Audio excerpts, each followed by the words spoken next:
morning po mga kabayan. Good morning, magandang umaga sa inyo lahat. Mga kaibigan, mga kabayan, tayo po dito sa may overpass ng Baliwag, Bulacan. Sa may tapat po ng Jollibee. Ayan.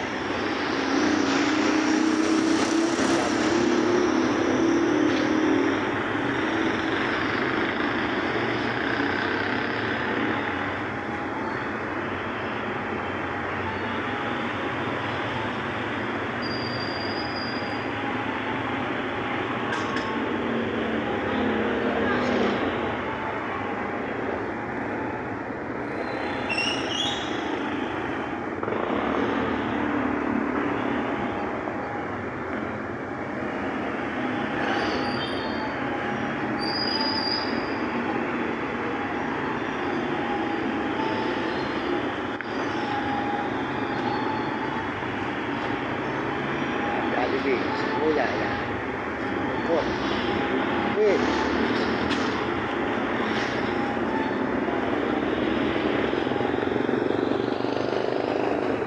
Ayan po yung ating dalawang alaga, mga kababayan. Ayan. Vlog.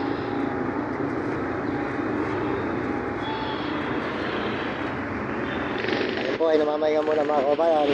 Bago po tayo, hindi po tayo nakaluwas na mga kababayan dahil wala po tayong pamasahe.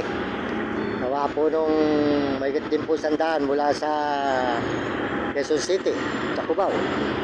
Kaya tayo po hindi nakatuloy na lumuwas mga kababayan. Kaya dito po muna tayo uli. At dito po tayo uli magpapagkot-ikot na lang muna mga kababayan sa may Pampanga. At baka makagawin tayo ng San Fernando na mga kababayan. Magagawin na po tayo ng San Fernando at saka baka makagawin tayo hanggang Angeles, Dao. Yan mga kababayan, maraming salamat sa inyo sa suporta nyo sa channel ko mga kababayan sa buong mundo. Maraming salamat sa lahat po ng tumitingin sa channel ko. Nagpapasalamat ako ng marami sa inyo lahat mga kababayan sa buong mundo at Panginoon Diyos. Salamat sa Panginoon. At ano man po ang mga tayo po saan man napapatpan na rugal. Ano man po sinasabi ng ating mga kamag-anak at ako po yung pinag-uusapan sa amin, hayaan na lang po natin sila mga kababayan. Husgahan na lang po nyo ang mga kamag-anak ko. Sabi po wala rin po nangyayari sa akin pagbibideo. Talaga pong ganoon. Ang lahat po ng bagay pagtitiisan. Pag hindi ka magtatsaga sa lahat ng bagay sa buong mundo, hindi ka makakaahon sa kahirapan. Kaya kinakailangan po sikap at tsaga. Patutuluin mo talaga ang pawis mo bago ka makaahon sa kahirapan. Di po ba mga kababayan? Kahit ano naman trabaho, paghihirapan talaga. Hindi naman po pwede at tibano ikaw magkakaroon. Maghihirap pa muna. Yun po ang ukol ng Diyos sa aking buhay. Alam ko po pang kababayan ko sa buong mundo na darating ang araw, yung sinasabi nila, ako po isa nilang titingalain. Ako po inadadama ko sa aking buhay. Darating po ng araw na yon, baka po sila ay mga nakanganga. Hindi po ba? Ayun, lumalabas daw po ang nanay ko sa bahay. Pag lumalabas, naririnig ako pinag-uusapan. Sa amin pong baryo at nakarating naman po si Mrs. Ka-Business saka si Sir Ka-Business, alam po niya aking pagkatao sa amin. Talaga kami mahirap lamang dahil po noon nung nag-aking mga bata nung nabidyo na ako ni Ka-Business, nakarating na po sa amin yan si Mrs. Ka-Business. Pinisikaso po ng magulang ko yan kahit kami mahirap lang. Ayan, kahit po itanong nyo kay Sir Ka-Business, Mrs. Ka-Business, talaga po ibang mga kamag-anak ko, mga chismoso, ngayon gusto po ibibigyan lang pag meron kayo bibigay. Ganun po yan. Wala po tayo bibigay ngayon kaya tayo po pinagsisismisan. Kaya alam po naman po ang Panginoon, hindi ako pababayaan. Kaya po ako nagsisipag sa pag-video kong ito. Alam ko po, darating ang araw, aahon din po ako sa kahirapan at tutulungan po tayo ng Panginoon. Tsaka po ng YouTube. Kaya salamat po. Tsaka po sa inyo mga kababayan. Kayo po ang number 1 na tutulong sa akin. Kaya malaki po utang na lang po sa inyo mga kababayan ko sa buong mundo at mga ibang bansa. Kaya ako nagpapasalamat sa inyo ng marami at sa Panginoon. Salamat po sa mga Amerikano, sa suporta nyo sa aking channel at mga Chinese, saka po mga Hapon at Negros Arabo. Maraming salamat po sa inyo. Lalo na po sa mga kababayan ko sa buong Pilipinas. Maraming salamat po sa suporta nyo sa channel ko. Ako'y nagpapasalamat. Kahit po kami naglalakad ng aking alagang aso kung saan mo kami napapadpad sa sulok ng mga daigdig ng mundo, ay ako yung tinitingnan. Maraming salamat po. Ginagawa ko po ito para po sa aking magulang. Ako po naaawa talaga sa aking magulang pag ako po nagtatagal lang sa amin. Nakita ko po sa inyo nararamdaman at inuubo. Kadalasan po kumakain walang ulam. Gawa po naman po yung buso ko kapatid walang trabaho. Yung bayo ko lang po ang nagbibili. Gano'n lang po kita ng bayo ko, may anak pa sa unang dal, 3. Kaya po, yung gusto pong kapatid, inaawa rin po ako.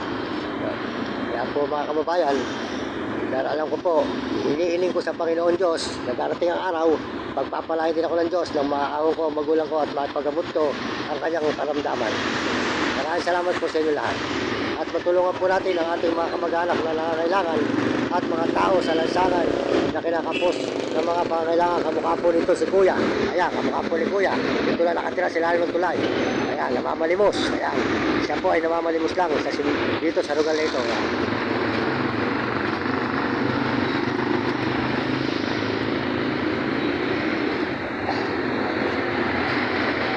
Ito po, lagi ko po ito dinadaanan dito. Marami po sila, yung iba po wala na. Nasa iba po siguro lugar. Hanggang kawawa po ito. Isang patin po itong kawawa. Kaya po pag dumating ng pagpapala ko, siya po ay akin din susuportahan, mga kababayan. Alam naman po nyo, masarap po yung tumutulong sa kapwa natin, mga kababayan na nangangailangan ng tulong. Kaya pag dumating po ang pagpapala nyo, hindi ko po sila pababayaan. Ang mukha po ng mga ganitong klaseng mga tao. Matanda na. Hanggang walang-wala. Kailangan ng support. Kasama ko. Ay, Baliwag Bulacan.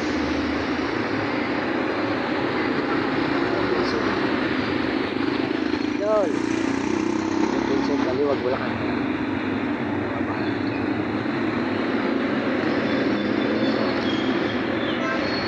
Overpass po ito, ilalim yan po. Tapat ng Jollibee. Ilalim.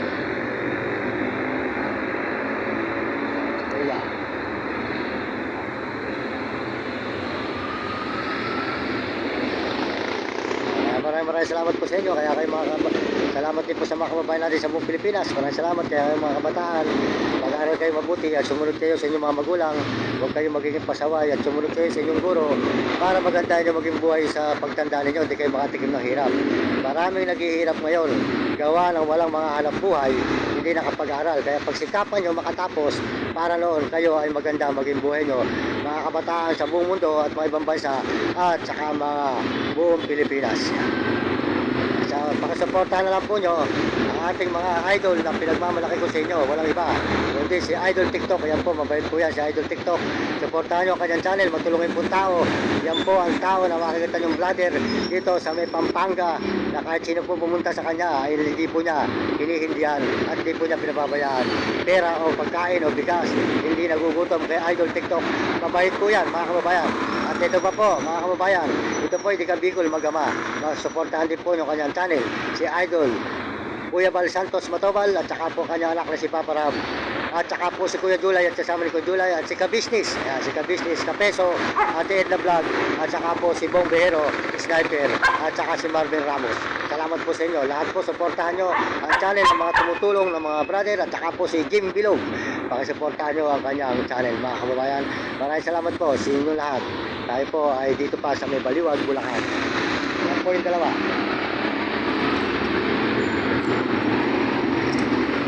Dalawa natin alagang aso. Yan po yung nandito. Yan po yung kasama natin. Lalakad na naman po tayo mga kababayan.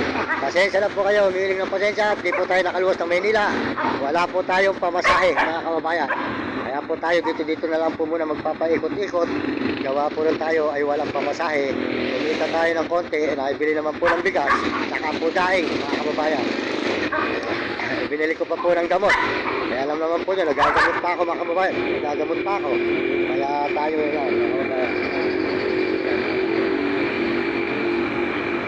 Sabi, yan, salamat din po sa lahat ng nag-message sa akin. Maraming salamat sa nag-message. Maraming salamat sa inyo lahat sa buong mundo at Panginoon. Salamat po sa mga ibang bansa. Salamat sa Pilipinas na ating mga kapwa. Suporta nyo sa channel ko. Maraming salamat. Utang na loob po sa inyo. Ang pagsuporta nyo sa akin channel. Maraming salamat sa inyo lahat. Dito sa may Baliwag. Salamat din po sa Panginoon. Nagpapaalam na muli si Mong Mario Mendoza. Magpalain po tayo ng Panginoon Diyos. Ngayong umagang ito mga kababayan. Maraming salamat sa inyo lahat. Paalam na po sa inyo lahat. Okay.